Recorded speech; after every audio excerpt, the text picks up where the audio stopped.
أعوذ بالله من الشيطان الرجيم.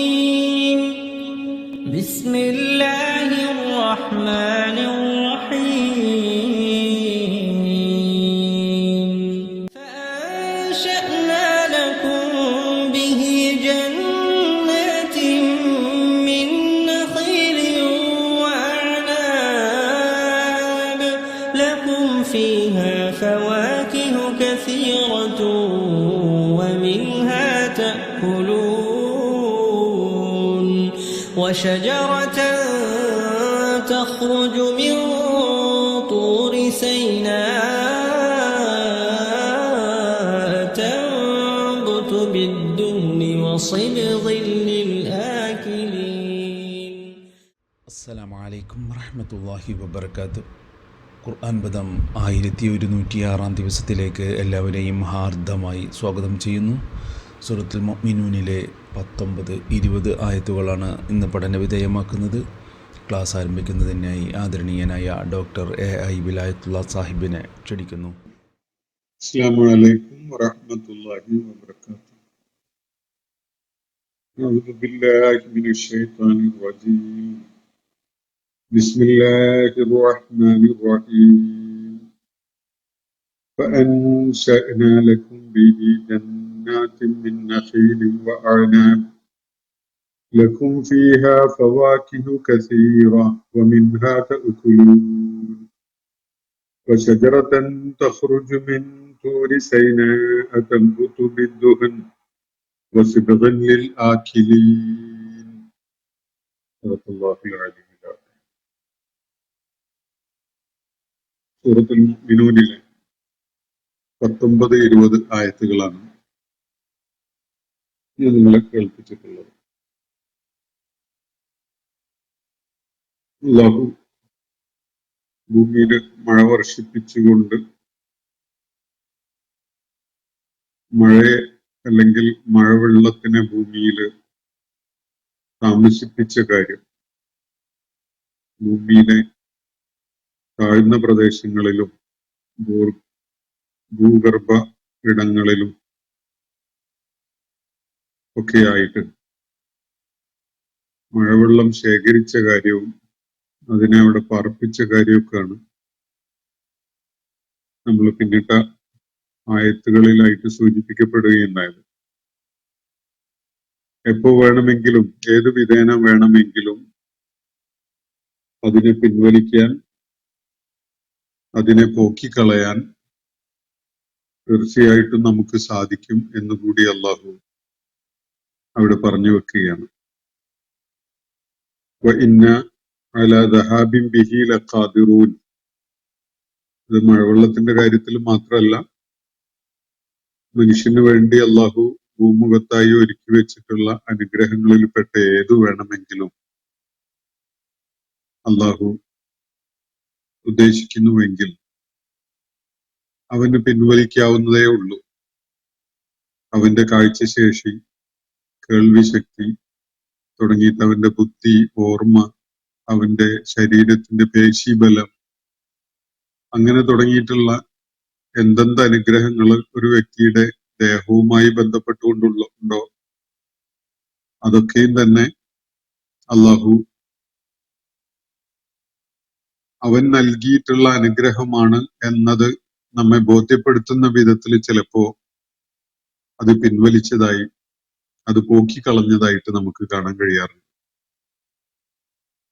കാഴ്ചശേഷി നഷ്ടപ്പെടുന്നവര്, കേൾവിശേഷി നഷ്ടപ്പെടുന്നവര്, അതുപോലെ ശരീരത്തിന്റെ വിവിധങ്ങളായ ഗുണങ്ങള്, വിവിധങ്ങളായ പ്രത്യേകതകള് ഇല്ലാതെയായിക്കൊണ്ട് അങ്ങനെ ഒന്നുണ്ടായിരുന്നു എന്നത് അല്ലാഹു നമ്മെ ബോധ്യപ്പെടുത്തി തരുന്ന അനുഭവങ്ങള്, രോഗങ്ങള്, അത്തരം സാഹചര്യങ്ങള് പലപ്പോഴും നമ്മുടെ കൺമുന്നിൽ വരാറുള്ള കാര്യമാണത്. അതേപോലെ തന്നെയാണ് പ്രപഞ്ചത്തിലെ മനുഷ്യവാസം സാധ്യമാകുന്ന വിധത്തിൽ ഭൂമുഖത്ത് ഒരുക്കി വെച്ചിട്ടുള്ള സംവിധാനങ്ങളിൽ ചിലതിനെ ചിലപ്പോ അവൻ പിൻവലിക്കുന്ന ഒരു കാഴ്ച, അല്ലെങ്കിൽ അങ്ങ് പോക്കിക്കളയുന്ന, അങ്ങ് അത് പ്രവർത്തനക്ഷമമല്ലാതെ ആവുന്ന ഒരവസ്ഥ. അള്ളാഹുവിനെ സംബന്ധിച്ചിടത്തോളം ഇത് വളരെ നിസ്സാരമാണ്, വളരെ ലളിതമാണ്, എളുപ്പത്തിൽ ചെയ്യാൻ കഴിയുന്നതാണ്. അവൻ അതിനുള്ള കുദ്റത്തുള്ളവനാണ്. അപ്പോ പർവ്വതങ്ങളൊക്കെ വളരെ ശക്തമായി സ്ഥാപിതായി ഭൂമിയുടെ ഫേംനെസ്സിന് ഉറപ്പുവരുത്തിക്കൊണ്ട് നിലകൊള്ളുന്നത് കാണുമ്പോൾ എങ്ങനെയാണ് ഇത്രയും ഉയർന്നു നിൽക്കുന്ന പർവ്വതങ്ങൾ ഇടിഞ്ഞു പൊളിഞ്ഞു വീഴാതെ വല്ലാത്തൊരു കൂട്ടിപ്പിടുത്തത്തിൽ അതെങ്ങനെ നിന്ന് പോകുന്നത് എന്നൊക്കെ നമ്മൾ ആലോചിക്കുന്നുണ്ടാകാം. അവിടെ പ്രവർത്തനക്ഷമമായ ഒരു ദൈവിക പ്രതിഭാസം നമ്മൾ ശാസ്ത്രീയ പഠനങ്ങളിലൂടെ കണ്ടെത്തുന്നുണ്ടാവും. ഈ പ്രതിഭാസം ഉണ്ട് എന്നത്, അതിന്റെ പുറകില് കൃത്യമായ ഒരു ആസൂത്രകനുണ്ട് എന്നത് പലപ്പോഴും നമ്മൾ നിഷേധിക്കുന്നുണ്ടാകാം. മനുഷ്യരുടെ കൂട്ടത്തിൽ പലരും അതിനെ നിഷേധിക്കുകയും തള്ളിക്കളയുകയും ഒക്കെ ചെയ്യുന്നുണ്ടാവും. അത്തരം ആളുകൾക്ക് കണ്ണു തുറക്കാൻ ഒരു അവസരമാണ് ഈ പ്രതിഭാസം ചിലപ്പോൾ പ്രവർത്തനക്ഷമമാവാതിരിക്കുക, അല്ലെങ്കിൽ അത് ഇല്ലാതെയാവുക എന്നത്. എപ്പോഴും അങ്ങനെയാണ്. ദാരിദ്ര്യം അനുഭവിക്കുന്നവനെ ദൈവികമായി നൽകപ്പെട്ടിരിക്കുന്ന വിഭവങ്ങളുടെയും ഐശ്വര്യത്തിന്റെയും ഒക്കെ മേന്മയും ഗുണവും വിലയും അറിയുകയുള്ളൂ. നമുക്കെന്നും അത് പ്രയോജനപ്പെടുത്താൻ പറ്റുന്ന വിധത്തിലുണ്ട് എന്നൊരു തോന്നല് ഉണ്ടാകുന്ന വിധത്തിൽ നിരന്തരമായി മുടക്കമില്ലാതെ ലഭ്യമായിക്കൊണ്ടിരിക്കുകയാണെങ്കിൽ അതിന്റെ മൂല്യം നമുക്ക് മനസ്സിലാകാതെ വരും. അത് തന്നുകൊണ്ടിരിക്കുന്ന ഒരു ആസൂത്രകനെ കുറിച്ചുള്ള ഓർമ്മ ഇല്ലാതെയാകും. ഭൂമുഖത്ത് വരൾച്ചയുണ്ടായി, വെള്ളമൊക്കെ വറ്റി, ജലസ്രോതസ്സുകളില് മനുഷ്യന് ഉപയോഗിക്കാൻ പറ്റുന്ന വിധത്തിൽ വെള്ളം ലഭ്യമല്ലാത്ത അവസ്ഥ വന്നു കഴിയുമ്പോഴാണ് മനുഷ്യൻ അറിയാതെ കൈകള് മേലോട്ട് ഉയർന്ന് അവനോട്, പടച്ച തമ്പുരാനോട് തേടിക്കൊണ്ടിരിക്കുന്നത്. നമ്മൾ ആ കാഴ്ചകൾ കാണുന്നുണ്ട്, അത്തരം സന്ദർഭങ്ങളൊക്കെ തന്നെ. ഒരിടത്ത് അള്ളാഹു പറയുന്ന കാര്യം ഇങ്ങനെയാണ്, അത് സൂറത്തുൽ മുൽക്കിലാണ്. പറയുക പ്രവാചകരെ, അല്ലെങ്കിൽ അവരോട് ചോദിക്കുക, നിങ്ങളുടെ ഈ ജലം ഉണ്ടല്ലോ, നിങ്ങളുടെ ജലാശയങ്ങളും ജലസ്രോതസ്സുകളിലും ഒക്കെ ആയിട്ടുള്ള ജലം അതങ്ങ് വറ്റിപ്പോയി എന്ന് നിങ്ങളൊന്ന് കരുതുക. എന്താ നിങ്ങൾ വിചാരിക്കുന്നത്? മഴയിൽ ഒഴുക്കുള്ള ജലം പിന്നെ ആര് കൊണ്ടുതരും നിങ്ങൾക്ക് എന്നാണ് അള്ളാഹു ചോദിക്കുന്നത്. അപ്പൊ ഏത് ജലസ്രോതസ്സും അള്ളാഹുവിന്റെ ഇച്ഛയുണ്ടെങ്കിൽ വറ്റിപ്പോകാം. അള്ളാഹു അല്ലാതെ മറ്റൊരാൾക്കും അത് നമുക്ക് തിരികെ എത്തിച്ചു തരാൻ സാധ്യമല്ല. ഇതാണ് അള്ളാഹുവിടെ സൂചിപ്പിക്കുന്നത്. അള്ളാഹുവാണ് അതിന് കുതിരത്തുള്ളവൻ. അള്ളാഹുവിനെ ആശ്രയിച്ചുകൊണ്ടാണ് ഈ സംവിധാനങ്ങളൊക്കെ പ്രവർത്തനക്ഷമമാകുന്നത്. ജലസ്രോതസ്സിന്റെ കാര്യത്തിൽ അങ്ങനെയാണെങ്കിൽ ഭൂമിയുടെ ഗുരുത്വാകർഷണ ബലത്തിന്റെയും പർവ്വതങ്ങള് ഭൂമിയെ ബാലൻസ് ചെയ്ത് നിർത്തുന്നതിന്റെയൊക്കെ കാര്യത്തില് നമുക്ക് അല്പനേരത്തേക്ക് അല്ലെങ്കിൽ ചെറിയ അളവില് അത് പിൻവലിക്കപ്പെടുമ്പോഴാണ് അങ്ങനെ ഒരു സംഗതി ഉണ്ടായിരുന്നു, അതിന്റെ പുറകിൽ ഒരു ആസൂത്രകൻ ഉണ്ട് എന്ന കാര്യമൊക്കെ ഓർമ്മയുണ്ടാകുക. നമുക്ക് നമ്മുടെ ബോധമണ്ഡലത്തിൽ അത് നമുക്ക് അനുഭവപ്പെടുക. ഈ കാര്യമാണ് നമ്മൾ ഇന്നലെ പഠിച്ച ആയത്തുകളിൽ പരാമർശിക്കപ്പെട്ടിട്ടുണ്ടായിരുന്നത്. അതിനെ തുടർന്ന് ഇന്ന് നമ്മൾ വായിച്ചു വെച്ചിരിക്കുന്ന 2 ആയത്തുകൾ, ഫഅൻശഅനാലക്കും ബിഹി ജന്നാത്തിൻ മിൻ നഖീലിൻ വഅനാം, അത് മുഖേന നാം നിങ്ങൾക്ക് ഈത്തപ്പനയുടെയും മുന്തിരിയുടെയും തോട്ടങ്ങളെ ഉണ്ടാക്കി തന്നിരിക്കുന്നു.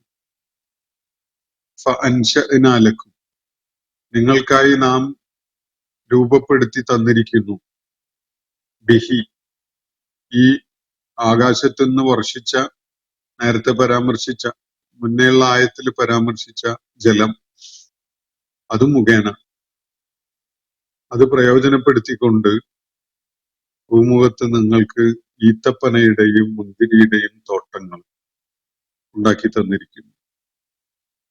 ഇത് പറയുമ്പോൾ അള്ളാഹുവിന് അർഹതയില്ലാത്തത് ചിലത് അവകാശപ്പെടുകയാണെന്നൊക്കെ ചിലർക്ക് തോന്നിയെന്ന് വരും. അള്ളാഹു മനുഷ്യന്റെ ഇടപെടലില്ലാത്ത തോട്ടങ്ങൾ നമ്മൾ കാണാറില്ല. അള്ളാഹു നേരിട്ട് അങ്ങനെ തോട്ടമൊന്നും ഉണ്ടാക്കാറില്ല. ചിലയിടത്തൊക്കെ ചില മരങ്ങൾ ഉണ്ടാകും, അത് ഇടതൂർന്ന് അതിനിടയിൽ പലതും വേറെയും വളരും. അങ്ങനെ ഒരു വന്യമായ അവസ്ഥയിലെ ചെടികളും മരങ്ങളും ഒക്കെ അങ്ങനെ വളർന്നുണ്ടാകാറുള്ളൂ. തോട്ടം എന്ന് വിളിക്കുന്നത് നമ്മൾ അതിനെ ക്രമീകരിച്ച് ഫലദായകമായ വിധത്തിൽ അതിനെ രൂപകൽപ്പന ചെയ്ത് ആകർഷകമായ വിധത്തിൽ അതിനെ ഒരുക്കി തയ്യാറാക്കുമ്പോഴാണ്. അങ്ങനെ ഒരുക്കി തയ്യാറാക്കിയ അവസ്ഥയിൽ നമുക്കത് കൂടുതൽ ഫലം തരുന്നതും മനുഷ്യനേറെ പ്രയോജനം ഉള്ളതും ഒക്കെ ആയിട്ട് മാറും. അപ്പൊ ഇവിടെ അള്ളാഹു സൂചിപ്പിക്കുന്നത്, നാം നിങ്ങൾക്കായിട്ട് ആ ജലം പ്രയോജനപ്പെടുത്തിക്കൊണ്ട് ജന്നാത്തിൻ മിൻ നഖീലിൻ വ അഅ്നാബ്, ഈത്തപ്പനയുടെയും മുന്തിരിയുടെയും തോട്ടങ്ങളെ ഉണ്ടാക്കി തന്നിരിക്കുന്നു എന്നാണ്. ഇത് പറയുമ്പോ ഇത് അള്ളയാണ് ഉണ്ടാക്കി തന്നത്, നമ്മൾ ഉണ്ടാക്കിയതല്ലേ, മനുഷ്യരല്ലേ ഉണ്ടാക്കിയത് എന്നൊക്കെ നമ്മൾ ആലോചിക്കും. അതിന്റെ ഒരല്പം കൂടി ഒന്നോ രണ്ടോ പടി പുറകോട്ട് പോയി ആലോചിച്ചാൽ കാര്യങ്ങൾ വ്യക്തമാവുകയും ചെയ്യും. തോട്ടങ്ങള് മനുഷ്യന്റെ ആവശ്യത്തിനായിട്ട് ഉണ്ടാക്കി തരുന്നത് അള്ളാഹുവിന് അതിൻ്റെതായ ഒരു പ്രക്രിയയുണ്ട്. അതിനുള്ള ആശയം മനുഷ്യന് നൽകുന്നു, മനുഷ്യന് അതിനുള്ള സാധ്യതകൾ തുറന്നു കൊടുക്കുന്നു, അവന്റെ കർമ്മശേഷി അതിന് പ്രയോജനപ്പെടുത്തപ്പെടുന്നു. അപ്പോഴാണ് തോട്ടങ്ങൾ ഉണ്ടായി വരുന്നത്. മനുഷ്യൻ കേവലമായ സ്വന്തം കഴിവുകളെ കൊണ്ടോ സാധ്യതകളെ കൊണ്ടോ മാത്രമായിട്ട് ചെയ്യാൻ കഴിയുന്ന ഒരു സംഗതിയല്ല. അള്ളാഹു ഒരുക്കി വെച്ചിരിക്കുന്ന ഒരുപാട് വാരിയബിൾസിനെ ആശ്രയിച്ചുകൊണ്ടാണ് മനുഷ്യൻ എന്തും ചെയ്യുന്നത്. അതിനുള്ള ആശയം മനസ്സിലിട്ട് കൊടുക്കുന്നത് ഒരിക്കലും തന്നെ അത് ചെയ്യുന്ന ആള് സ്വയം മനസ്സിൽ രൂപപ്പെടുത്തുന്ന ഒരാശയമല്ല. ബാഹ്യമായിട്ടാണ് അവനൊരു ആശയം മനസ്സിലേക്ക് ലഭിച്ചുകൊണ്ടിരിക്കുന്നത് എന്നത് അവന് തന്നെ ബോധ്യം ഉണ്ടാവും. കാരണം നമ്മൾ കാത്തിരുന്ന സമയത്ത് അതിനുവേണ്ടി തപസ്സിരുന്നിട്ട് അങ്ങനെ ഒരു ആശയം മനസ്സിലേക്ക് വരാറില്ല.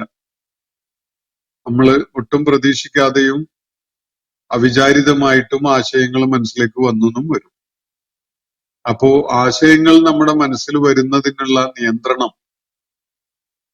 അത് നമ്മുടെ കയ്യിലല്ല, നമ്മുടെ നിയന്ത്രണത്തിലല്ലാത്ത വിധത്തിലാണ് മനുഷ്യ മനസ്സിൽ ആശയങ്ങൾ ഉണ്ടായി വരുന്നത് പോലും. പിന്നീട് അത് നടപ്പിലാക്കാൻ ആലോചിക്കുമ്പോ അതിന്റെ ഓരോ ചുവടുവെപ്പിലും അതിന് വേണ്ട പല സൗകര്യങ്ങളും അതുപോലെ പോംവഴികളും മാർഗങ്ങളും ഒക്കെ രൂപപ്പെട്ടു വരാറുണ്ട്. ഇതും ആശയരൂപത്തിലാണ് മനുഷ്യന്റെ മനസ്സിൽ കടന്നു വരാറുള്ളത്. തന്റെ ചുറ്റുപാടുമുള്ള പല സംഗതികളെയും പ്രയോജനപ്പെടുത്താം എന്ന അതിന് പറ്റിയ ഉതകുന്ന ചേർച്ചയുള്ള ആശയങ്ങൾ മനസ്സിലേക്ക് കടന്നു വരികയാണ് ചെയ്യുന്നത്.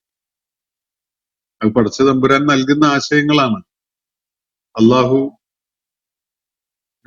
ഈ സംഗതികൾ മനുഷ്യന്റെ പ്രയോജനത്തിന് വേണ്ടി തോട്ടങ്ങള് അത് ഈത്തപ്പനയുടെയും മുന്തിരിയുടെയും ഒക്കെ ആവാം, അതുപോലെയുള്ള പലതും ആവാം, കാർഷിക വിളകളുടേതാവാം. ഈ വിധത്തില് രൂപകൽപ്പന ചെയ്ത് തന്നിരിക്കുകയാണ് ഈ ആകാശത്ത് നിന്ന് ഇറക്കി തന്നിരിക്കുന്ന മഴയെ ആശ്രയിച്ചുകൊണ്ട്. എന്നിട്ട് പറയുന്നത് ലക്കും ഫീഹ ഫവാക്കിഹു കസീറ, നിങ്ങൾക്കതില് ഈ തോട്ടത്തില് ധാരാളം ഫലങ്ങളുണ്ട്, ധാരാളം ഫവാക്കിഹ് ഉണ്ട്.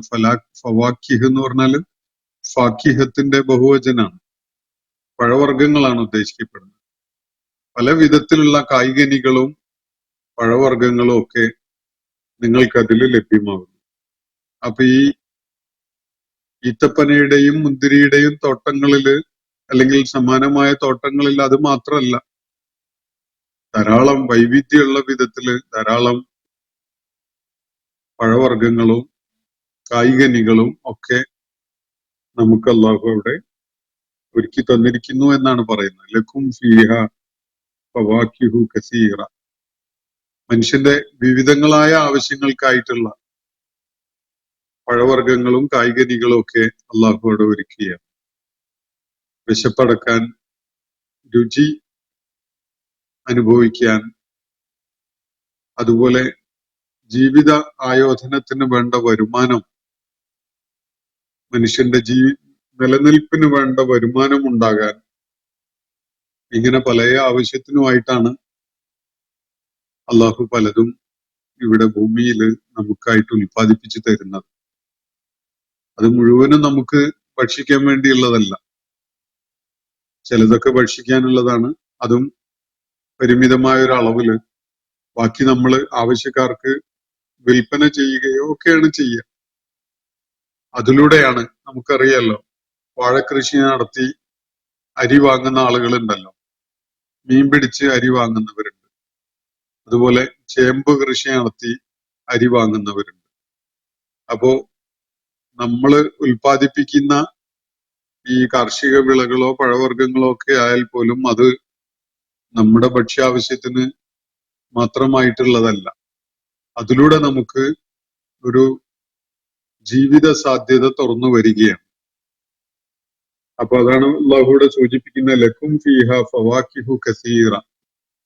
അതിൽ ധാരാളം വൈവിധ്യമുള്ള പഴവർഗ്ഗങ്ങളും ഫലങ്ങളും, അതിലെല്ലാ കായികനികളും ഉൾപ്പെടും. അപ്പൊ സകല സംഗതികളും അതില് നിങ്ങൾക്കായിട്ട് അവൻ ഉൽപ്പാദിപ്പിച്ചു തരുന്നു. അപ്പൊ മിൻഹാ തഅകുലൂൻ, അതിൽ നിന്ന് നിങ്ങൾ ഭക്ഷിക്കുകയും ചെയ്യുന്നു. അതിൽ നിന്ന് ഭക്ഷിക്കുന്നു എന്ന് പറഞ്ഞാൽ നേരിട്ട് അത് ഭക്ഷിക്കുന്നതാവണമെന്നില്ല. നേരത്തെ ഞാൻ സൂചിപ്പിച്ച പോലെ വാഴക്കൃഷി നടത്തി അരി വാങ്ങുന്ന ആളുകൾ ധാരാളം ഉണ്ടാവും. അപ്പൊ നിങ്ങൾക്ക് ആവശ്യമായ ജീവിത വിഭവങ്ങൾ കണ്ടെത്തുന്നതിന് അത് നിങ്ങൾക്ക് പ്രയോജനം ചെയ്യുന്നു. അപ്പോ ഒരു സംഗതി ഉൽപ്പാദിപ്പിച്ചുകൊണ്ട് അത് വിൽപ്പന നടത്തിയിട്ട് ബാക്കി പലതും അത് കൊണ്ടുള്ള പണം ഉപയോഗപ്പെടുത്തി വാങ്ങിക്കാൻ സാധിക്കുന്നു. നിങ്ങൾക്കൊരു ജീവിതായോധനം സാധ്യമാകുന്നത് നിങ്ങളുടെ ഈ കൃഷിയിലൂടെയാണ്, നിങ്ങൾ ഉൽപ്പാദിപ്പിക്കുന്ന പഴവർഗ്ഗങ്ങളിലൂടെയാണ്. അപ്പൊ ഇത് നിങ്ങൾക്കായിട്ട് അവൻ ഉൽപ്പാദിപ്പിച്ചു തരുന്നു എന്നാണ് അള്ളാഹു ഇവിടെ പറയുന്നത്. കർഷകർ ഒരിക്കലും തന്നെ അത് തങ്ങൾ ഉൽപ്പാദിപ്പിച്ചതാണെന്ന് പറയാറില്ല. കാരണം അവർക്ക് അറിയാം എത്ര പരിമിതമായിട്ടാണ് അങ്ങനെ ഒരു സംഗതി ഉൽപ്പാദിപ്പിക്കപ്പെടുന്നതിൽ തനിക്ക് പങ്കുള്ളത് എന്നുള്ളത്. വിത്ത് മണ്ണില് മൂടിയിടുന്നത് കർഷകനാവും, വളം ഇട്ട് കൊടുക്കുന്നതും വെള്ളം ഒഴിച്ചു കൊടുക്കുന്നതും ഒക്കെ കർഷകനാവും. മണ്ണ് പാകപ്പെടുത്തുന്നതും അത് നശിച്ചു പോകാതെ അതിന് സംരക്ഷണം ഏർപ്പെടുത്തുന്നതും ഒക്കെ കർഷകനാവും. പക്ഷെ വിത്ത് കണ്ണ് തുറക്കുന്നത്, കണ്ണ് മേയ്ക്കുന്നത്, മുളച്ചു പൊങ്ങുന്നത് അതൊന്നും കർഷകന്റെ വൈഭവം കൊണ്ടല്ല. അതിന് പ്രപഞ്ച സൃഷ്ടാവ് വെച്ചിട്ടുള്ള ഒരു സംവിധാനത്തിന്റെ ഫലമായിട്ടാണ് അത് മുളച്ചു പൊങ്ങുന്നത്. അത് ഫലദായകമാവുന്നത്, അതിന്റെ ശരിയായ സമയത്ത് അതിനെ വിളവെടുപ്പ് നടത്താൻ സാധിക്കുന്നത്, ഇതിലൊക്കെ തന്നെ കൃത്യമായ ദൈവിക ആസൂത്രണവും പരിരക്ഷയും ഉണ്ട് എന്നത് നമുക്ക് കാണാൻ കഴിയും. എത്രയോ കർഷകര് വാഴ കൊല മൂപ്പാവുന്നതിന്റെ മുമ്പ് മുഴുവനും ഒടിഞ്ഞു തൂങ്ങി നശിച്ചു പോകുന്ന അനുഭവങ്ങൾ നേരിടാറുണ്ട്. നമ്മൾ എത്രയോ കാണാറുണ്ടത്. അപ്പോ കൃഷി ചെയ്തത് കൊണ്ട് മാത്രം അത് നിങ്ങൾക്ക് പ്രയോജനം ചെയ്യുന്നതായിക്കൊള്ളുന്നില്ല. അത് ഫലമെടുക്കാൻ കഴിയുന്ന ഒരു ഘട്ടം വരേക്ക് അതിനൊരു സംരക്ഷണം കിട്ടേണ്ടതുണ്ട്. ഈ ഫലം എടുത്തത് തന്നെ കമ്പോളത്തില് നമുക്ക് അത് പണമാക്കി മാറ്റാൻ കഴിയേണ്ടതുണ്ട്. പലപ്പോഴും ചില ഭൗതികമായ സാഹചര്യങ്ങൾ കാരണമായിട്ട് കെട്ടിക്കിടന്ന് നശിച്ചു പോകുന്ന അവസ്ഥ കാർഷികോൽപ്പന്നങ്ങൾക്ക് പലപ്പോഴും ഉണ്ടാവാറുണ്ട്. നമ്മളത് കാണുന്നതാണ്. പല ഫാക്ടേഴ്സിനെയും ആശ്രയിച്ചിട്ടുള്ളതാണ് അതൊക്കെ. അപ്പോ വമിൻഹാ തഅകുലൂൻ, നിങ്ങൾ അത് മുഖേന അതിൽ നിന്ന് നിങ്ങൾ ഭക്ഷിക്കുന്നു, അല്ലെങ്കിൽ നിങ്ങളുടെ ജീവിത ആവശ്യങ്ങൾ അത് മുഖേന നിങ്ങൾ നിർവഹിക്കുന്നു. ഇത് ആകാശത്തു നിന്ന് അള്ളാഹു ഇറക്കിയ മഴയെ പ്രയോജനപ്പെടുത്തിക്കൊണ്ട് അള്ളാഹു നിങ്ങൾക്ക് ചെയ്തു തന്നിട്ടുള്ള ഒരു അനുഗ്രഹമാണ്. പിന്നെ പറയണ വശജറത്തൻ തഖ്റുജു മിൻ തൂരി സൈന. ഇതും നേരത്തെ പറഞ്ഞ ഫഅൻശഅനാ ലക്കും ബിഹി ജന്നാത്തിൻ മിൻ നഖീലിൻ വഅനാബ് എന്നതിനോട് ചേർത്താണ് വ്യാകരണപരമായിട്ട് ഈ പദം കൂടി വായിക്കേണ്ടത്. വശജറത്തൻ, ഒരു വൃക്ഷവും എന്നാ പറയുന്നത്. എന്ന് പറഞ്ഞാൽ നേരത്തെ അവൻ നിങ്ങൾക്ക് ആകാശത്തു നിന്ന് ഇറക്കി തന്ന ആ ജലം പ്രയോജനപ്പെടുത്തിക്കൊണ്ട് മുന്തിരിയുടെയും ഈത്തപ്പനയുടെയും തോട്ടങ്ങൾ ഉണ്ടാക്കി തന്നു. അതിനോട് ചേർത്ത് പറയാണ് വശജറത്തൻ, ഒരു വൃക്ഷവും എന്ന് പറഞ്ഞാൽ അതേ മഴ വെള്ളം ഉപയോഗപ്പെടുത്തിക്കൊണ്ട് നിങ്ങൾക്കൊരു വൃക്ഷവും അവൻ ഉണ്ടാക്കി തന്നു. തോട്ടങ്ങള് മുന്തിരിയുടെയും ഈത്തപ്പനയുടെയും തോട്ടങ്ങൾ ഉണ്ടാക്കി തന്ന പോലെ നിങ്ങൾക്കായിട്ട് ഒരു ഷജറത്തിനെയും അവരുണ്ടാക്കി തന്നു. എന്താണ് ആ ഷജറത്തിന്റെ പ്രത്യേകത? തഖ്റുജു മിൻ തൂരി സൈന, തൂർ സൈനയിൽ നിന്ന് മുളച്ചു പൊങ്ങിയുണ്ടാകുന്ന ഒരു വൃക്ഷം. എന്താണ് വൃക്ഷത്തിന്റെ പ്രത്യേകത? തംബുതു ബിദ്ദുഹൻ, അത് ഒരു തൈലം അല്ലെങ്കിൽ ഒരു എണ്ണ ഉള്ള വിധത്തിലാണ് അത് വളർച്ച നേടുന്നത്. ഒരു എണ്ണയുള്ള ഒരു ദുഹുനുള്ള വിധത്തിലാണ് അത് വളർച്ച പ്രാപിക്കുന്നത്. ആ വൃക്ഷം വളർന്ന് വലുതാകുന്നതോടുകൂടി അതില് എണ്ണ ഉൽപ്പാദിപ്പിക്കപ്പെടുന്നു. അതിന്റെ കായ്കളില് നല്ല ഓയിൽ റിച്ച് ആയിട്ടുള്ള കായ്കളായിരിക്കും അതാണ് ഇവിടെ സൂചിപ്പിക്കപ്പെടുന്നത്. വസിബഗൻ ലിൽ ആഖിലീൻ, അത് ഭക്ഷണം കഴിക്കുന്നവർക്ക്, ആഖിൽ എന്ന് പറഞ്ഞാൽ ഭക്ഷിക്കുന്നവൻ എന്നാണ് അർത്ഥം. ആഖിലൂൻ എന്ന് പറഞ്ഞാൽ അതിന്റെ ബഹുവചനം, അതിന്റെ ഓബ്ജക്റ്റ് ഫോമാണ് ആഖിലീൻ എന്നത്. അത് അതിന്റെ തൊട്ടു മുന്നേ ഒരു പ്രിപ്പോസിഷൻ വന്നത് കൊണ്ട് ആണ് ആഖിലീൻ എന്നാവുന്നത്, ലിൽ ആഖിലീൻ. അപ്പോ ഭക്ഷ്യാവശ്യങ്ങൾ ഉള്ള ആളുകൾക്ക് അത് ഒരു കറിക്കൂട്ടാണ്, സിബഗ് ആണത്. സിബഗ് എന്ന് പറഞ്ഞാൽ അതിന്റെ റൂട്ട് മീനിങ് വർണ്ണമാണ്. നമുക്ക് ഈ പച്ച മലയാളത്തിൽ നമ്മുടെ നാട്ടുംപുറങ്ങളില് ഉള്ള ഒരു പ്രയോഗമുണ്ട്. അത് പൊറോട്ട കഴിക്കാൻ വേണ്ടി കടയിൽ കയറിയാൽ കുറച്ച് പെയിന്റും കൂടി കിട്ടുമെന്ന് ചോദിക്കുന്ന ഒരു ചോദ്യമുണ്ട്. അത് വളരെ അർത്ഥവത്തായ ഒരു ചോദ്യമാണ്.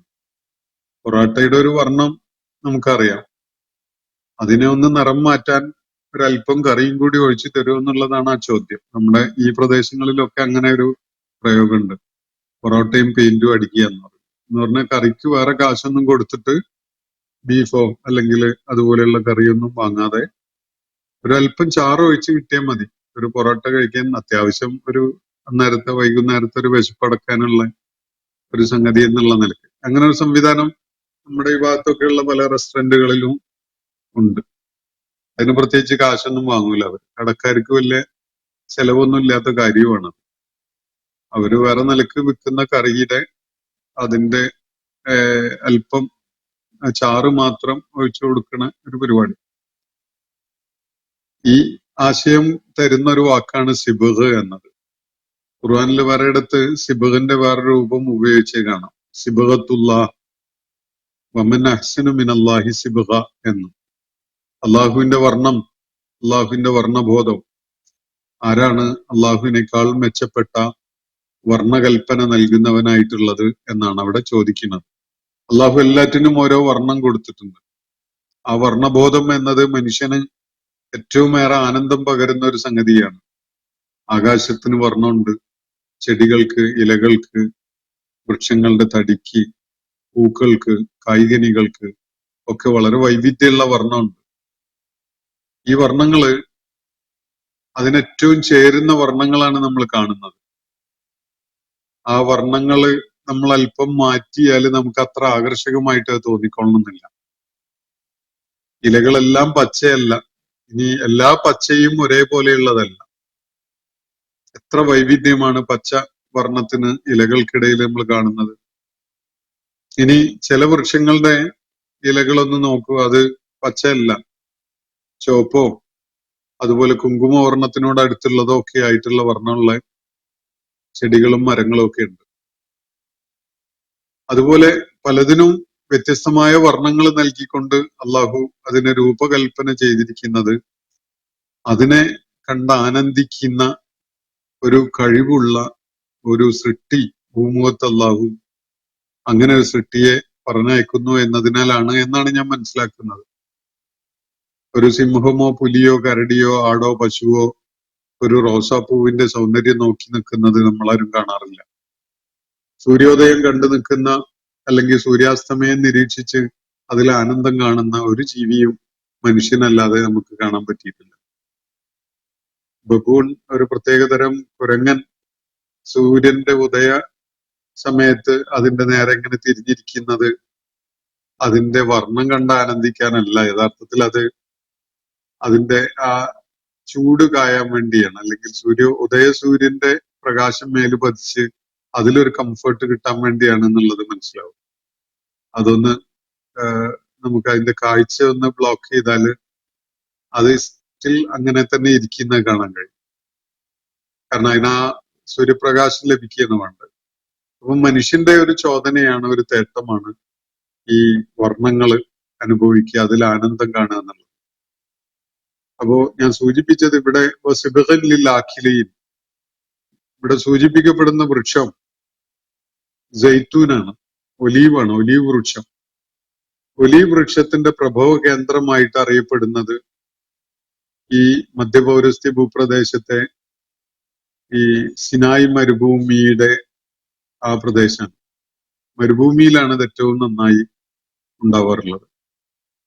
അതുപോലെ ഒരുപാട് വർഷങ്ങള്, ആയിരക്കണക്കിന് വർഷങ്ങള് നിലനിൽക്കുന്ന, നശിച്ചു പോകാതെ വളർച്ചയോടെ അതുപോലെ ഫലം ഉൽപ്പാദിപ്പിച്ചുകൊണ്ട് നിലനിൽക്കുന്ന ഒരു വൃക്ഷമാണ് ഈ സൈത്തൂൻ എന്നത്. ചില മുഫസ്സിറുകൾ പോയിന്റ് ഔട്ട് ചെയ്യുന്നത് ഈസാ അലൈഹി ഇസ്ലാമിന്റെ കാലത്തോളം പഴക്കമുള്ള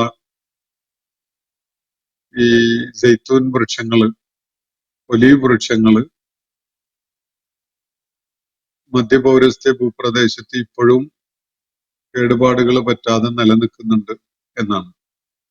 ഉണ്ടാവാം, എന്തായാലും ദീർഘമായ കാലം അതിന്റെ തടി അതുപോലെ ഇല അതിന്റെ ചില്ലകള് ഒക്കെ നിരീക്ഷിച്ചാല് ജലാംശം വളരെ കുറവുള്ള ഒരു വൃക്ഷമാണ് ഇത് എന്ന് കാണാൻ കഴിയും. വളരെ ഡ്രൈ ആയിട്ടുള്ള ഇലകളാണ് അതിന് കാണാൻ കഴിയുക. കടലാസ് പോലെ ഉണ്ടാവും, കയ്യിലിട്ടൊന്ന് തിരുമ്മിയാല് കടലാസ് പോലെ ഇങ്ങനെ അനുഭവപ്പെടുന്ന അത്രയും ഡ്രൈ ആയ ഒരു ഇലയാണ് സൈത്തൂൻ വൃക്ഷത്തിനുള്ളത്.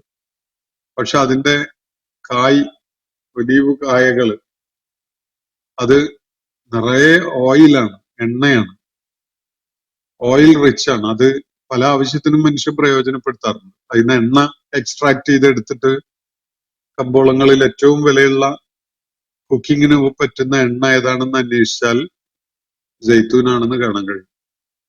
ജൈത്തൂൻ ഓയിലാണ്, ഒലീവ് ഓയിലാണ് ഏറ്റവും എക്സ്പെൻസീവ് ആയത്. പല ഔഷധ ഗുണങ്ങളും പറയപ്പെടാറുണ്ട്. ചികിത്സക്ക് പല ഓയിൻമെന്റിനൊക്കെ ഈ ഒലീവ് ഓയില് അതില് മിശ്രിതമായിട്ട് ഉപയോഗിക്കാറുണ്ട്. അതുപോലെ ഈ ഇൻഡസ്റ്റൈനിന് വളരെ ഗുണമുള്ള ഒരു എണ്ണയാണ് ഒലീവ് എണ്ണ. ഖുർആൻ ഇവിടെ പരാമർശിക്കുന്ന വസിബഗൻ ലിൽ ആഖിലീൻ എന്നാണ്. ചപ്പാത്തിയോ പൊറോട്ടയോ അല്ലെങ്കിൽ നമ്മുടെ ഫുബൂസോ ഒക്കെ ഉണ്ടാക്കി കഴിക്കുന്ന ആളുകൾ അതിലേക്ക് ഒരു കറിക്കൂട്ടായിട്ട് അറബ് ഭൂപ്രദേശങ്ങളിൽ ഇന്നും ഉപയോഗിക്കുന്ന സാധനമാണ് ഒലീവ് എണ്ണ. ഒലീവ് എണ്ണ അതേപടി ഒരു പാത്രത്തിൽ ഒഴിച്ച് അതിൽ മുക്കിയിട്ട് ഫുബൂസ് കഴിക്കുന്നത് ആ ഭൂപ്രദേശങ്ങളിലുള്ള ആളുകളുടെ ഇന്നുള്ള ഒരു ശീലാണ്. സാധാരണ അവര് കുക്കിങ്ങിന് സൈത്തൂൻ ഉപയോഗിക്കുന്നുണ്ട്. പക്ഷെ അത് വളരെ വില കൂടിയതായതുകൊണ്ട് എല്ലായ്പ്പോഴും അത് നമുക്ക് വാങ്ങിക്കാൻ പറ്റിക്കൊള്ളുന്നില്ല, അഫോർഡബിൾ അല്ല എന്ന് തോന്നും. എന്നായാലും ഒലീവ് എണ്ണ വളരെ ഫലദായകമായ ഭക്ഷ്യവസ്തുവാണ്. നമുക്ക് ഒരു ദിഹിനായിട്ട്, ഒരു കറിക്കൂട്ടായിട്ട് വേണ്ടി വരുന്ന ഒരു മിശ്രിതമായിട്ട് ഉണ്ടാക്കാൻ സാധാരണ നമ്മളിപ്പോ ഈ മയണൈസ് പോലെയുള്ള സംഗതികളൊക്കെ ഉണ്ടാക്കുന്നവര് അതിൽ ഉപയോഗിക്കുന്ന ഏറ്റവും യോജിച്ച എണ്ണ ഇതാണ്. വേറെ ചിലര് പാം ഓയിൽ പോലെയുള്ളതൊക്കെ ഉപയോഗിക്കുന്നുണ്ടാവും. പക്ഷെ ഏറ്റവും നല്ല എണ്ണ അതിന് ആ പേർപ്പസിന് ഏറ്റവും പറ്റിയത് ഇതാണ്. അതുപോലെ ഈ സൈത്തൂന്റെ കായകള് ഉപ്പിലിട്ടതും അതുപോലെ പ്രോസസ് ചെയ്ത് ടിൻ ചെയ്തിട്ടൊക്കെ മാർക്കറ്റിൽ നമുക്ക് ലഭിക്കുന്ന ഒരു സംഗതിയാണ്. മടുപ്പില്ലാതെ നമ്മളങ്ങനെ ഇരുന്ന് കഴിച്ചു പോകുന്ന ഒരു, തുടക്കത്തിൽ നമുക്കൊരു അനിഷ്ടമൊക്കെ തോന്നും. പക്ഷെ ശീലിച്ചു കഴിഞ്ഞാല് വല്ലാത്തൊരു ഇഷ്ടമാണ് അത് കഴിക്കാൻ. ചിലരത് അങ്ങനെ ഇരിപ്പിന് അങ്ങ് കഴിച്ചു തീർക്കണ കാണാൻ പറ്റും. ഇതൊക്കെ ഈ ഇങ്ങനെയൊക്കെയുള്ള പ്രയോജനങ്ങളുള്ള ഒരു സംഗതിയാണ് ഇവിടെ പരാമർശിക്കപ്പെടുന്ന തൂർ സൈനായിൽ അള്ളാഹു മുളപ്പിച്ചുണ്ടാക്കിയിട്ടുള്ള, അതുപോലെ ഈ തൈലം അല്ലെങ്കിൽ എണ്ണ ഉൽപ്പാദിപ്പിച്ചുകൊണ്ട് വളരുന്ന ഒരു വൃക്ഷം. അതും ഈ ജലം തന്നെ, ആകാശത്തുനിന്ന് നാം ഇറക്കിയ ജലം തന്നെ പ്രയോജനപ്പെടുത്തിക്കൊണ്ട് നാം ഉൽപ്പാദിപ്പിച്ചു തന്നിരിക്കുന്നു എന്നാണ് അള്ളാഹു ഇവിടെ പറയുന്നത്. എന്താണ് തൂർ സൈനായിലെ ഈ വൃക്ഷത്തിന്റെ പ്രത്യേകത? തൂർ സൈന എന്ന് പറഞ്ഞാൽ സിനായ് മരുഭൂമിയിലെ ഒരു പർവ്വതാണ്. നമ്മൾ നേരത്തെ അത് കണ്ടിട്ടുള്ളതാണ്, പരാമർശിച്ചിട്ടുള്ളതാണ് പല ഘട്ടങ്ങളിലായിട്ട്. മൂസ അലൈഹി ഇസ്ലാമിനെ അള്ളാഹു ഒരു കൂടിക്കാഴ്ചക്കായിട്ട് തൗറാത്ത് നൽകുന്നതിന് വേണ്ടി വന്ന് താമസിക്കാൻ വേണ്ടി നിർദ്ദേശിച്ച ഇടമാണത്. അള്ളാഹുവിനെ കാണണം എന്ന ആഗ്രഹം പ്രകടിപ്പിച്ചപ്പോ ഒരു വൃക്ഷത്തിന്റെ നേരെ നോക്കാൻ വേണ്ടി പറഞ്ഞതും, അപ്പോ ഒരു പ്രകാശം പ്രത്യക്ഷപ്പെടുകയും മൂസ അലൈഹി ഇസ്ലാം ബോധം നശിച്ചു വീഴുകയും ചെയ്ത കാര്യങ്ങളൊക്കെ ഖുർആൻ പരാമർശിക്കുന്നുണ്ട്. ഇതിന്റെ ഒക്കെ ഇടമാണ് ഈ തൂർ സൈന എന്ന് പറയുന്നത്. പ്രവാചകന്മാരുടെ സാന്നിധ്യം ഉണ്ടായിരുന്ന ഇടമാണ്. ഭൂമുഖത്ത് അള്ളാഹു അവന്റെ ജലാൽ പ്രകടമാക്കിയ എന്ന് പറയാവുന്ന നമുക്കറിവുള്ള ഒരേ ഒരു ഇടമാണത്. വിശുദ്ധ ഖുർആനിൽ പരാമർശിക്കുന്ന ഒരു സംഭവമാണ്. അള്ളാഹുവിനെ നേരിട്ട് കാണണം എന്ന ആഗ്രഹം പ്രകടിപ്പിച്ചപ്പോ അതിന് മനുഷ്യ നേത്രങ്ങൾക്ക് ഭൂമിയിൽ സാധ്യമല്ല എന്നതാണ് അതിന്റെ വസ്തുത. പക്ഷെ ഒരാൾക്ക് കാണണം എന്ന് തന്നെ വെച്ചപ്പോ അള്ളാഹു അവന്റെ സാന്നിധ്യം അറിയിച്ച ഒരു കാഴ്ച അനുഭവം ഉണ്ടാക്കാൻ അതിന്റെ അള്ളാഹു അവന്റെ ആ പ്രകാശം പ്രകടിപ്പിച്ചപ്പോ തന്നെ മനുഷ്യന് അത് ഉൾക്കൊള്ളാൻ കഴിയാതെ മൂസ അലൈഹി ഇസ്ലാം ബോധം നശിച്ചു വീഴുകയാണ് ചെയ്യുന്നത്. അപ്പൊ ഇതാണ് ചരിത്രത്തിലെ വളരെ ശ്രദ്ധേയമായ ഒരു സംഭവം. വേറെ ഒരിടത്തും അങ്ങനെ അള്ളാഹുവിന്റെ സാന്നിധ്യത്തിന്റെ എന്തെങ്കിലും ഒരു ലക്ഷണം പ്രകടമാക്കി കൊണ്ടുള്ള ഒരു സ്പോട്ട് ഭൂമുഖത്ത് വേറെ പരാമർശിച്ച് കണ്ടിട്ടില്ല. അപ്പൊ ആ ഒരു പ്രദേശത്താണ് ഈ പ്രത്യേക വൃക്ഷം അള്ളാഹു ഉൽപ്പാദിപ്പിച്ച് തന്നിരിക്കുന്ന കാര്യം പറയുന്നത്. സൈത്തൂൻ ലോകത്ത് പലയിടത്തും കൃഷി ചെയ്യുന്നുണ്ട്. അറബ് ഭൂപ്രദേശങ്ങളിൽ ധാരാളം ഈ സൈത്തൂൻ തോട്ടങ്ങൾ തന്നെ കാണാൻ കഴിയും. അതുപോലെ പല നാടുകളിലും ഉണ്ട്. വളരെ പ്രസിദ്ധമായ പല ബ്രാൻഡ് സൈത്തൂൻ എണ്ണകള് പലതും ഫ്രാൻസിൽ നിന്നൊക്കെ വരുന്നതാണ്. അവിടെ ഫ്രാൻസിൽ ഉൽപ്പാദിപ്പിക്കുന്നതാണോ അറബ് നാടുകളിൽ ഉൽപ്പാദിപ്പിക്കപ്പെടുന്നത് അവർ പ്രോസസ് ചെയ്ത് ബോട്ടിൽ ചെയ്ത് മാർക്കറ്റ് ചെയ്യാണോ എന്നൊന്നും എനിക്കറിയില്ല.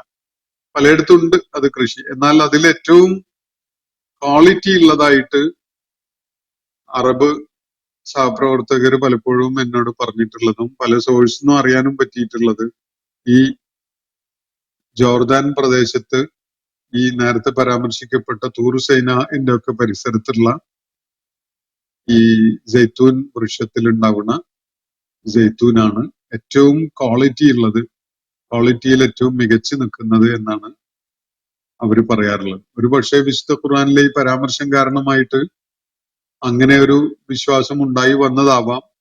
അതല്ലെങ്കിൽ ശരിക്കും തന്നെ അങ്ങനെ അതായിരിക്കണം ഏറ്റവും ക്വാളിറ്റി ഉള്ളത്. അല്ലാഹു അഅലം.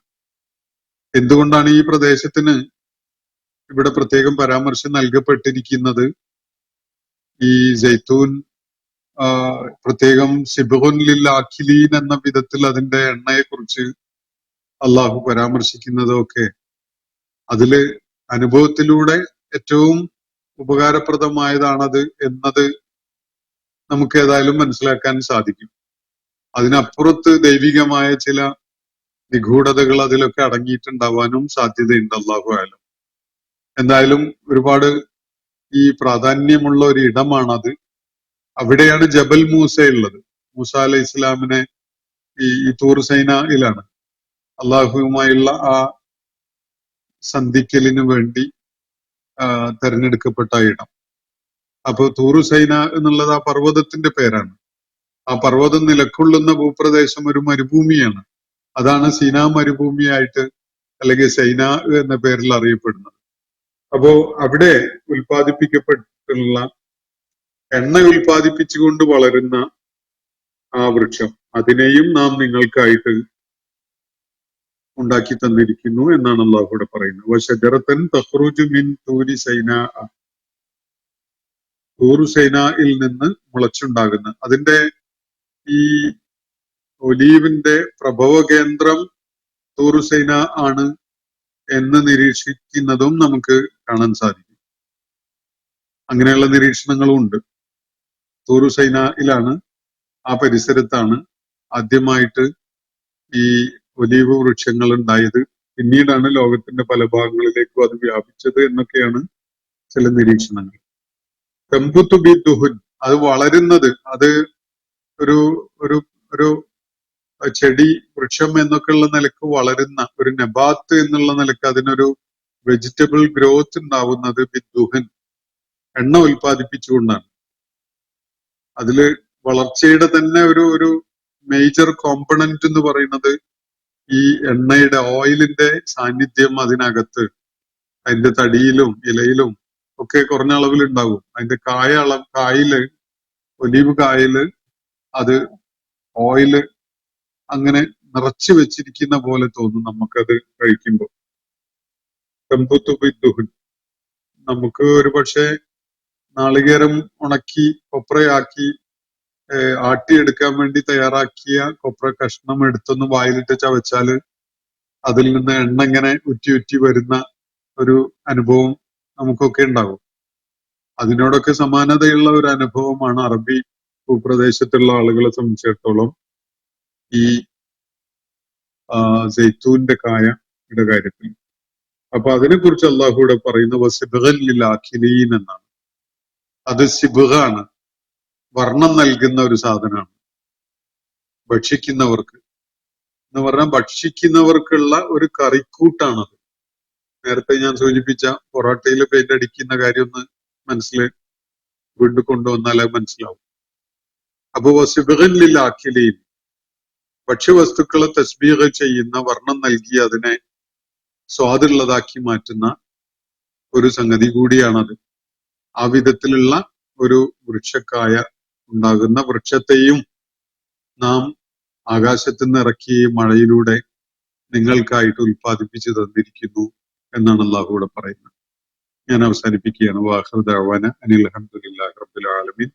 അസ്സലാമു അലൈക്കും വറഹ്മത്തുള്ളാഹി വബറകാതുഹു. ഇന്നത്തെ ഖുർആൻ പദം ഇവിടെ സമാപിക്കുന്നു. ഖുർആൻ പഠനത്തിൽ പങ്കെടുത്ത എല്ലാവർക്കും അള്ളാഹു അർഹമായ പ്രതിഫലം നൽകി അനുഗ്രഹിക്കട്ടെ. വആഖിറു ദഅവാന അനിൽ ഹംദുലില്ലാഹി റബ്ബിൽ ആലമീൻ. അസ്സലാമു അലൈക്കും വറഹ്മത്തുള്ളാഹി വബറകാതുഹു.